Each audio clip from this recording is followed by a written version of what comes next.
Hello and welcome to the magical season of March Madness. I'm Lucas Semb alongside Scott Procter and Matt Morris for another episode of BVM Sports Chalk Talk. We're excited, simply put, because this is one of the best times of year in sports. Cinderella is making a run, teams gunning for the title, and fans in pursuit of that perfect bracket. March Madness is unpredictability at its finest, but today we will offer our takes on how this year's tournament will shake out.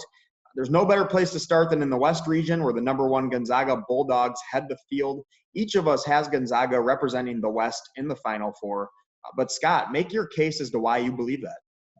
Yeah, I think the West region is Gonzaga's for the taking. Listen, Corey Kispert and Drew Timme lead the team in scoring, both averaging about 19 points per game. But Jalen Suggs will be the face of this tournament run. The freshman already brings it most when the stakes are the highest, and there's no coincidence that his highest scoring outputs came this season against Kansas, Iowa, in both games versus BYU, the second best team in the WCC, all of Gonzaga's marquee games on the schedule.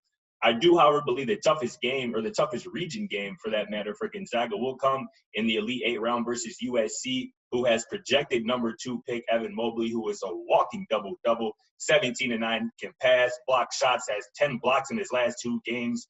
But other than that, I think the West region will get ran through by Gonzaga, and we'll see them in the Final Four. Tell me why you agree or disagree with me, Matt. Yeah, Scott. You put it perfectly. Jalen Suggs is that guy. He's going to be, a lottery pick in the NBA draft this year. He gives Gonzaga, a team that normally has such veteran leadership and great, all-around players like a Corey Kispert and a Drew Timme, and adds that star power and that guy that can take over a game when you need him to.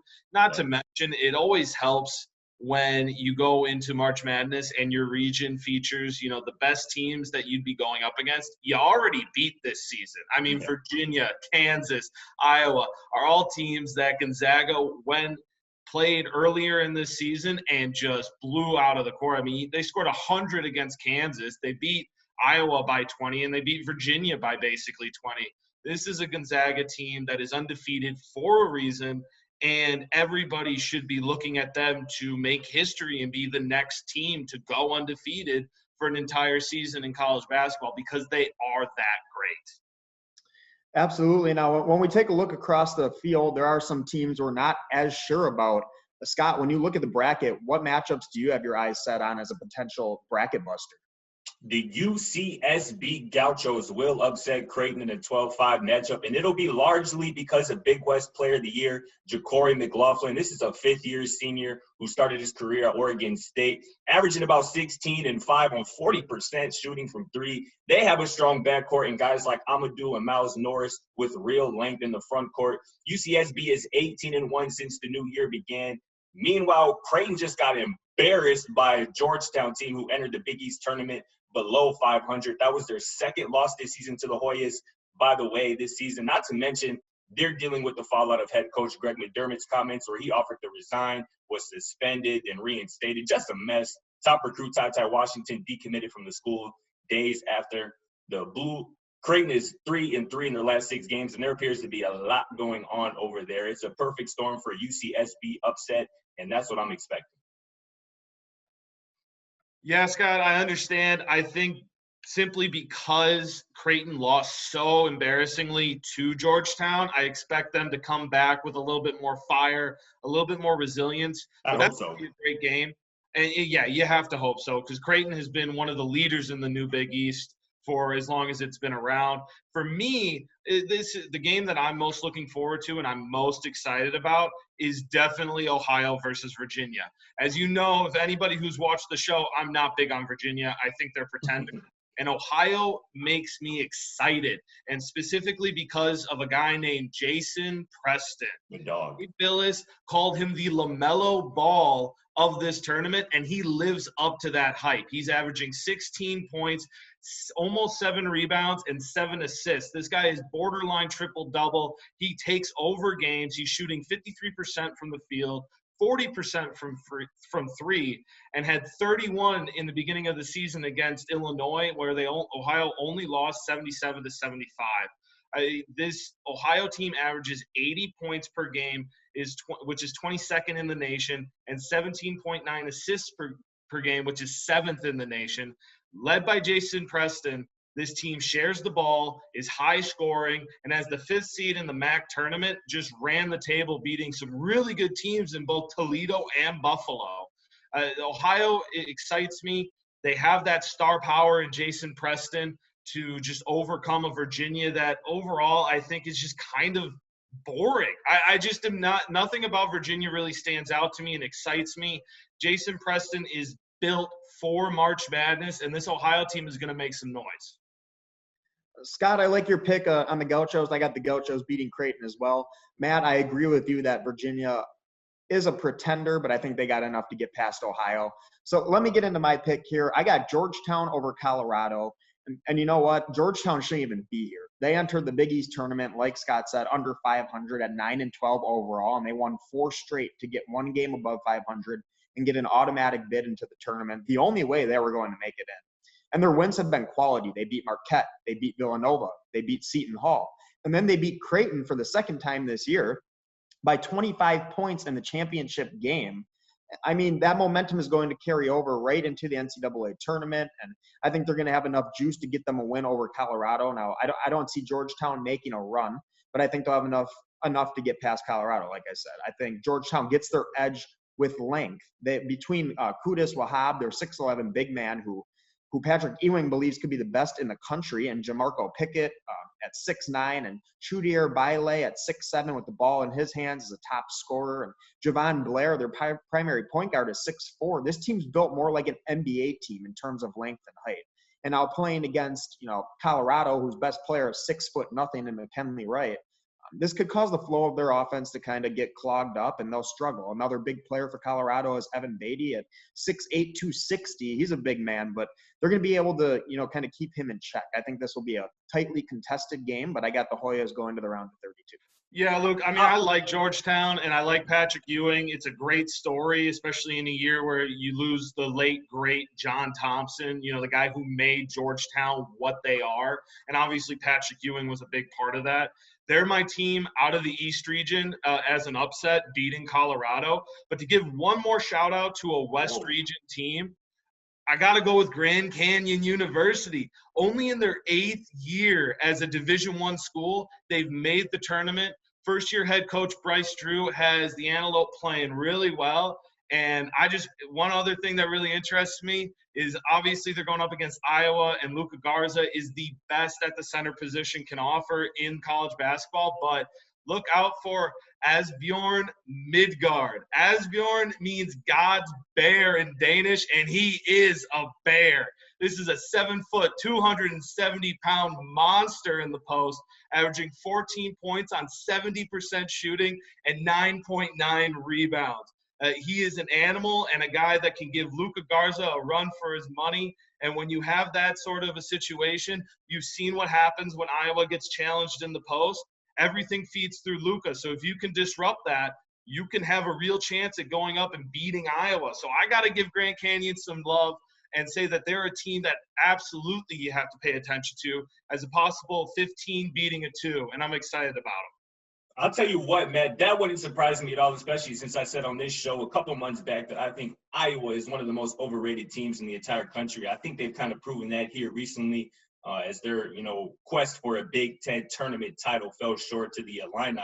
But, Luke, I just want to double back on a couple of your guys' takes. I think there's no chance in hell Georgetown upsets Colorado. Colorado has a guy by the name of McKinley Wright. Good luck stopping him from scoring the basketball.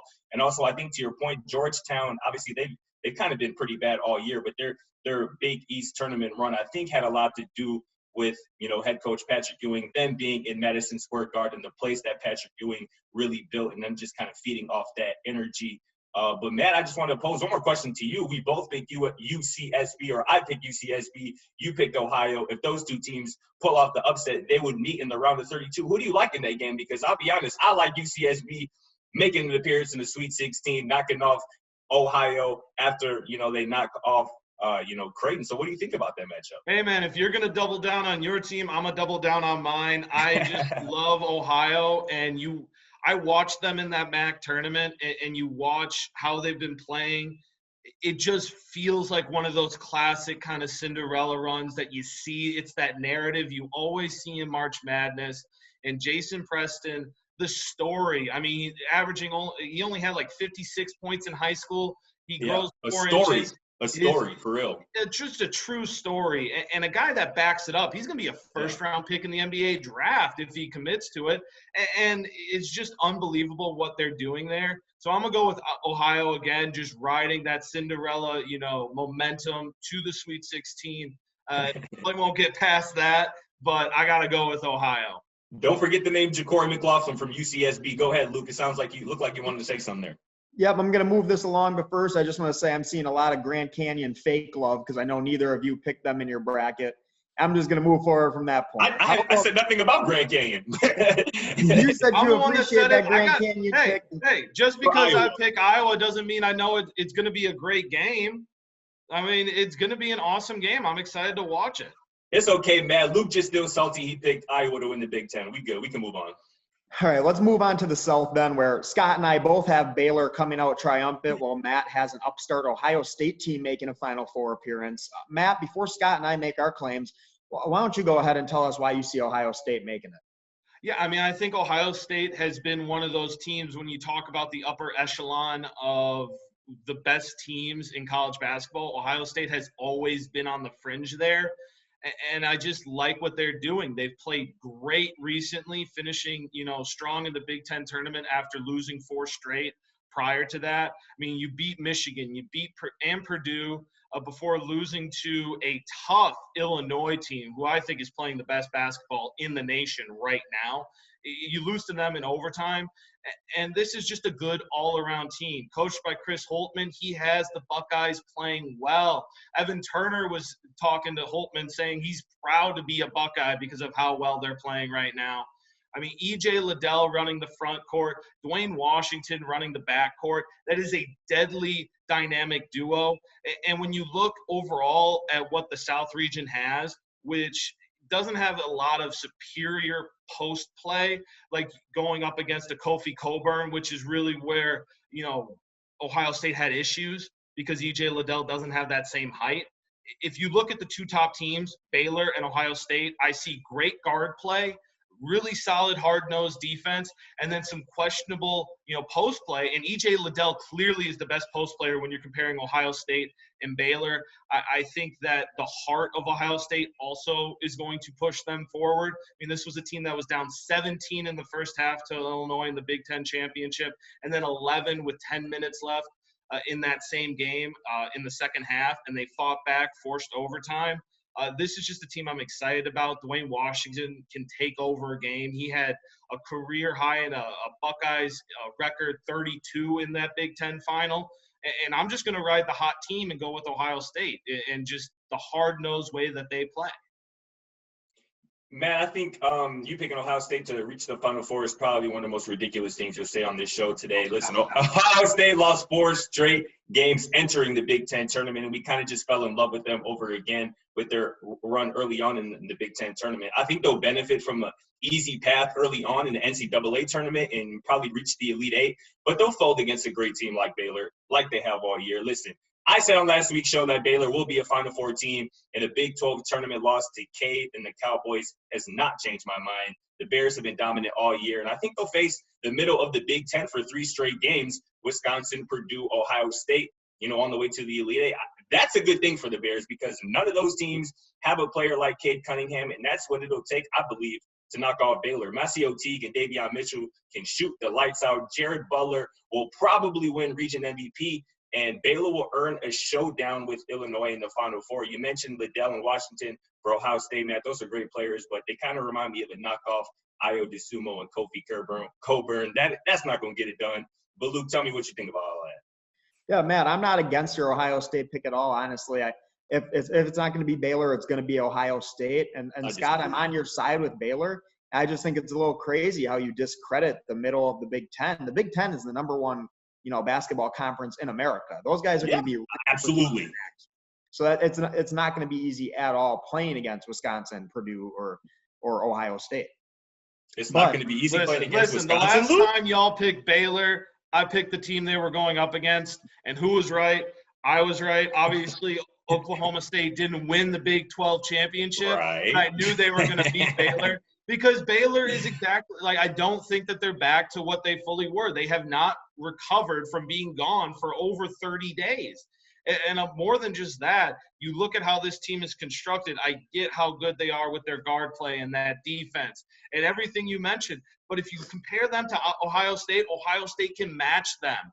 And not only that, Ohio State battles. And that's really what sells me on Ohio State is this is a group of guys that no matter what they're going up against, does not blink, does not flinch.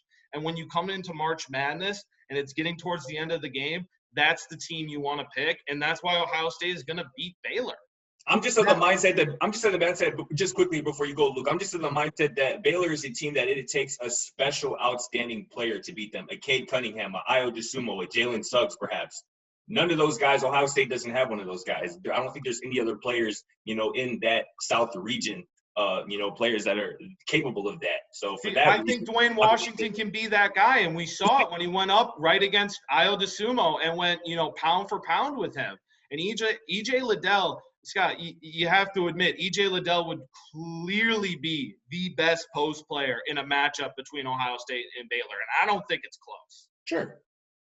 Well, Matt, thanks for bringing up that Baylor lost to Oklahoma State in the Big 12 tournament.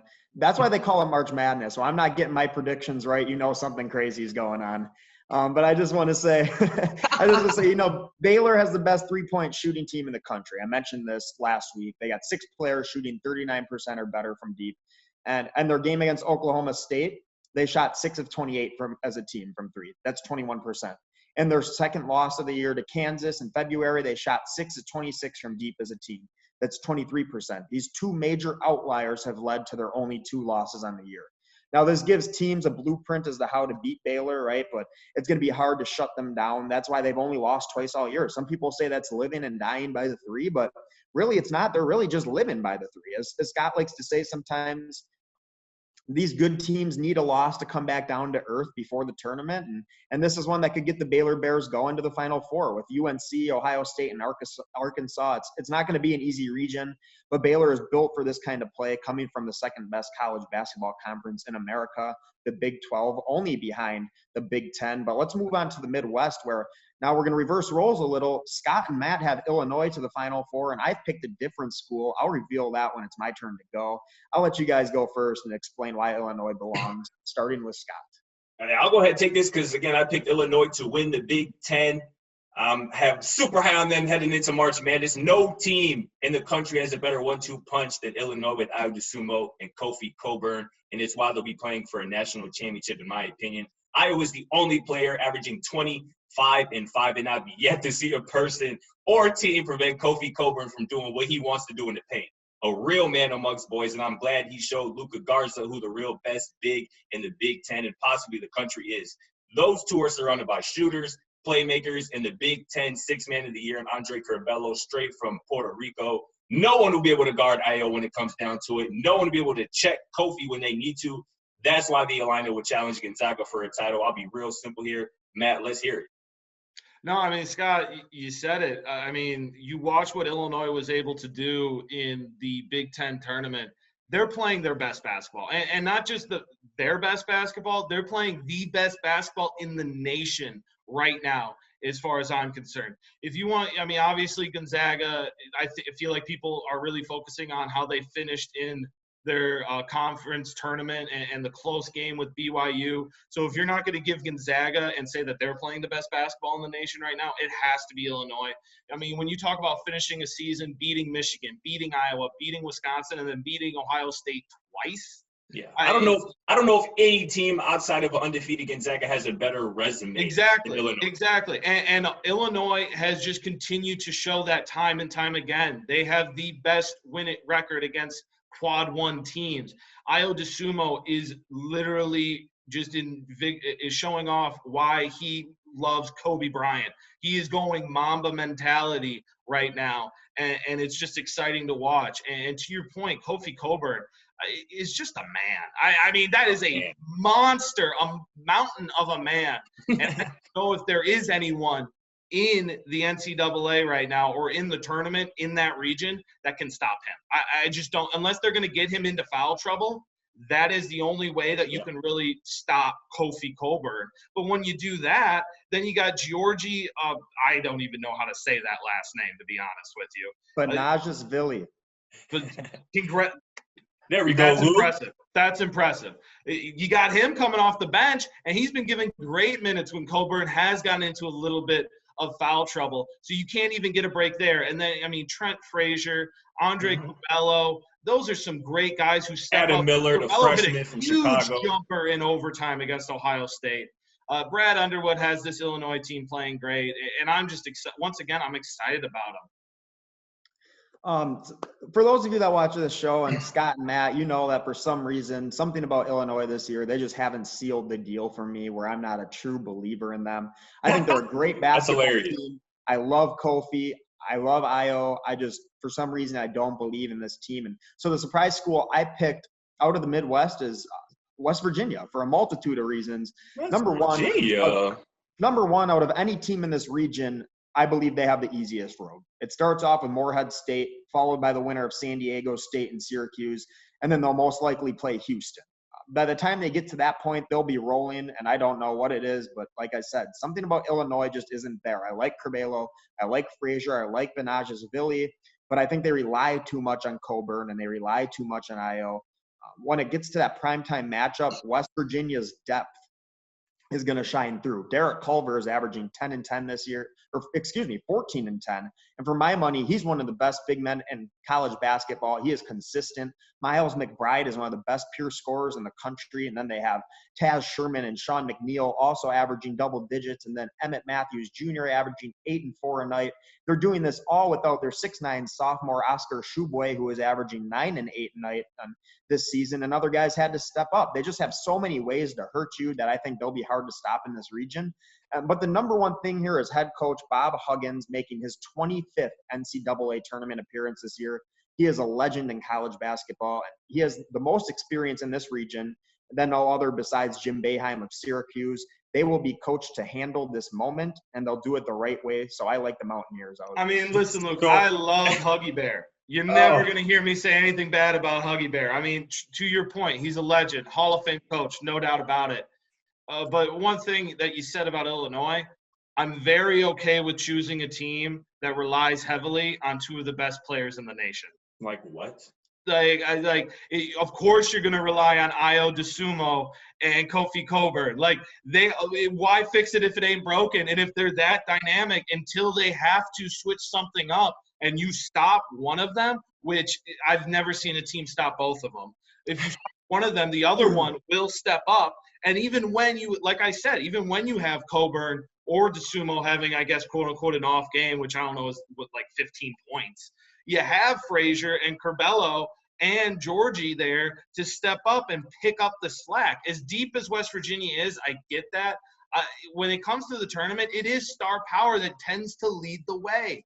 And Is it though? That's why I don't know that it is star power that leads the way. That's why it's called March Madness. That's why you see these Cinderella teams with loads of seniors who don't want to go home knocking off top teams. That's why you see teams with depth that can play through 10 guys knocking off these star-studded teams. So that's why I think I have West Virginia, because they have the pieces, but we have to move this on to the last conference. I actually have to sneak in one more time. I'll be quick, I promise. West Virginia, though, I get it. You might be skeptical of Illinois, but West Virginia, the team that was 5-7 versus top 25 teams, the team that got swept by Oklahoma, that lost 2 of the 3 to Oklahoma State, they have inconsistent post defense at best, and Kofi is going to eat that up. That is the matchup I expect, West Virginia, Illinois, but Illinois might blow their doors off, let alone win. But go ahead.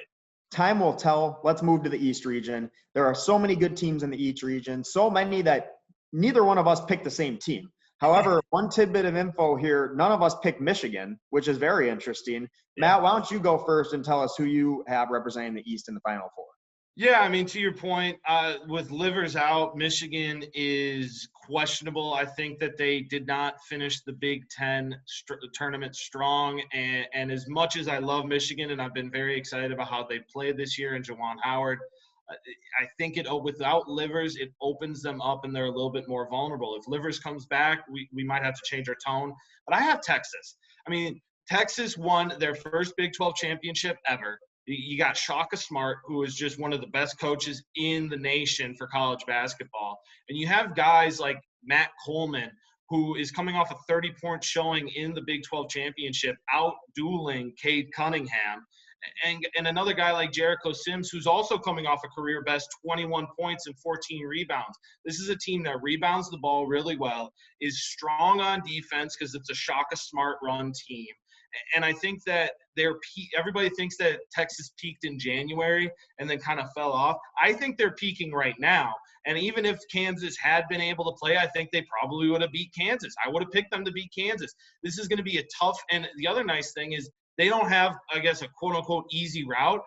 I think that actually going up against Albion Christian in the first round is going to be a nice – not wake-up call, but that's going to – steel sharpens steel, and Christian is a good school and a good team. Once they get past them, I think they continue to ride that hot streak and that momentum they have. And to everyone's point, I think this is a very open region, and I think that each team you can make a valid argument for, and that's what I'm picking Texas, because I think that when you compare them to the LSUs, the Alabamas, the Michigans, they can go toe-to-toe with them. And to what we've been saying, March Madness is a toss-up, and I'm going to pick Texas. Matt, you said some questionable things at best today with Preston from Ohio being a first-round pick in the NBA draft. And then you follow that up by saying steel sharpens steel, and you mentioned Abilene Christian. I mean, we're going to have to move on. Scott, you go ahead and tell me what you think here. Matt, if you want to respond, I'll let you go ahead. But if not, I can go into my pick. I think you'll get them later. Anyway, like Luke and Matt, you're right. You are absolutely disrespecting right. Ayo DeSumo and Kofi Cockburn. We can move on. You're right. We could have left it at that. But anyway, like both of you alluded to, the East region, I believe, is probably the most wide open region. I also believe Alabama, Florida State, and LSU are the three best teams in this region.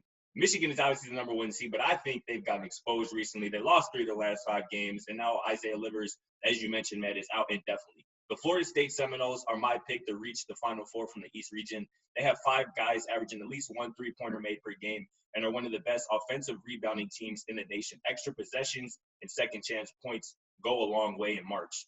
This is just a great defensive team anchored by their 7-1 big man in the middle, Kopodavica from Serbia, averaging a block and a half per game, with a guy in MJ Walker who you can rely on in half-court, late-game situations to isolate and get you a bucket. They'll most likely have to beat Colorado, LSU, and Alabama on the way, but I like head coach Leonard Hamilton and the Noles experience to take them to the Final Four. Sure, and I'm going to round this out, and I'm picking LSU. And I probably wouldn't have been saying this a couple days ago, but then I saw them play against Alabama in the SEC tournament. And even though they lost, the Tigers impressed me so much. Alabama has a modern offense. They run and gun. They take quick shots. They get downhill. They have athletes. And LSU traded punches with them till the final whistle. Trendon Watford, their best player, was terrific. He was 3 steps ahead of everyone on the court that night and showed why he could be a first-round draft pick. He was unguardable in the low post this past weekend. Unguardable. Absolutely. And with those types of guard skills at 6'8" or 6'9", he took his time and set up the offense. He showed an array of post moves with an up and under, a reverse layup, a baseline fadeaway in crunch time. And he showed the ability to take the deep shot in the face of a defender. He finished with 30 points and 8 rebounds in a heartbreaking loss. And he wasn't even the only one. He wasn't even the only one who showed this team can be elite. Cam Thomas and Javonte Smart were lights out for the Tigers, and they were an Audrey Hyatt tip-in shot away from stealing this game. You know, it was one of those games that could have gone either way, and it went Bama's way. But I have these 2 teams meeting in an Elite 8 matchup to get to the Final Four. And I'm telling you right now, if LSU gets that opportunity, there's no way they don't win that game. No way. Like I said, before we move on, I don't. It wouldn't surprise me at all. Like I said, I mentioned LSU, Alabama, Florida State. I think are the 3 best teams, in that wide open region. It wouldn't surprise me at all if LSU, represented that East region. Cam Thomas is a bucket. He was pulling from 40 feet, NBA range, and then some. Exactly. Ridiculous range. That's going to bode well in the tournament. And, again, you have a guy like Trendon Watford. You can throw it down the low post. He really reminded me a lot of Anthony Davis. Can really just score at all 3 levels. Can really not be guarded in the low post. And when he gets going, good luck. I told Scott, I texted Scott personally during that LSU-Bama game, and I said, Cam Thomas looks like me out there. And when you got a guy like me out there raining from deep, you're in good shape. Don't disrespect my boy Cam Thomas like that, please. Don't do that again. LSU, Alabama, that was one of the best SEC, tournament championships I've ever seen. It was exciting to see that they both ended up in this region, and the East region is going to be exciting no matter who comes out of it. A lot of great teams, and even like you said earlier, Luke, Georgetown is a team I expect to possibly make a run if they can get past Colorado. Just a great region.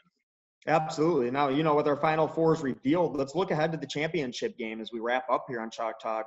Scott, who do you have in your finals matchup, and who will be crowned the 2021 NCAA champion? Gonzaga is my national title pick over a tough Illinois Fighting Illini team. The Bulldogs are balanced, well coached by Mark Few, and can be dominant on both ends. The undefeated Bulldogs, as you mentioned earlier, Matt, have the impressive non-conference wins: Kansas, Virginia, Iowa, West Virginia, Auburn. They have the resume. I also believe there's no coincidence in the fact that there has not been an undefeated national champion since 1976. This was also the same year the last time Kentucky and Duke failed to make the tournament. Just like this year. Who knows? I'm just saying, I expect Gonzaga to escape the tournament unbeaten. I like the Gonzaga Bulldogs over the Illinois Fighting Illini for the 2021 NCAA National Championship. Yeah, Scott, I got the same matchup, Gonzaga versus Illinois. As much as I like Illinois and as how high I am on them right now, Gonzaga is the best team in the nation. And they've been the best team from start to finish. And they're going to finish with being the best team in the nation. I got them winning, I think it was 78-70 in the national championship. It'll be a great game. But when you look at it, as good as Kofi Cockburn and Ayo Dosunmu are, you look at just the overall team of Gonzaga. You look at Drew Timme and Corey Kispert down low, then Jalen Suggs. They can go pound for pound with Illinois, and they're just going to be too much. I think that's really what it comes down to. Mark Few, going off of what Luke said earlier, if he's choosing Huggy Bear over Brad Underwood, I'm definitely choosing Mark Few over Brad Underwood. And, overall, Gonzaga is just unbelievable. I just can't find anything wrong with how they play. The closest thing you can have is, they play in a weaker conference, but that's never been an issue for Gonzaga. They've always made great runs, and recently they've been on tears, making it to the Elite Eights, national runners-up, and this year they're going to finish and make history. Absolutely. I have the same finals champion as you guys with Gonzaga, but I have them playing Baylor in the championship game. And for me, Scott, it's kind of Matt, it's kind of contrary to what you said. I'm never high on Gonzaga going into the tournament because every year they're one of the top teams in the country. They never lose in their conference, and then they don't meet NCAA tourney expectations, at least my expectations. Elite Eights and national runners-ups are pretty great expectations. In recent years, they've been way better. But in the past, they've just shown a history of, being an elite team all year and then kind of struggling in the tournament. And this year, I feel way different. They have 3 first-round NBA drafts. I'm not sure, Luke. I'm not sure I can let you get away with that. Just seconds after picking Baylor to make the national championship, Baylor might be the poster child of having great regular seasons and folding in March. I'm not sure you can get away with saying that. I don't think we've ever seen a Baylor team like this before. Baylor's been a very strong Big 12 team for a while now. Baylor's been a top seed for years now, and I don't care if they've been a top seed. I said I've never seen a Baylor team like this before. I have never seen a Baylor team this good before. Okay. So let me move on with my point. This Gonzaga team has 3 first-round NBA draft picks and numerous others who will one day be in that same boat. Jalen Suggs might be the best player in the country. Drew Timme and Corey Kispert have been elite down on the block and stretching it. Joel Ayayi on the wing, Andrew Nembhard and Julian Strawther, the freshmen, making huge contributions. Strawther, for those of you that don't know, is very high on NBA mock drafts in the coming years. He is an elite prospect. You haven't seen too much of him this year, but he could be someone who makes a huge difference in the tournament. This is a team that should be beating everyone in the nation, and up to this point they have. I expect that to go until they are crowned champions. I got Gonzaga over Baylor. The first 4 games begin on Thursday. That'll be the first taste of tournament action. The round of 64 will run from Friday to Saturday. And by the next episode, we'll be through the round of 32 where we will revisit our predictions. Enjoy the NCAA tournament. From myself, Scott Procter and Matt Morris, this has been BVM Sports Chalk Talk.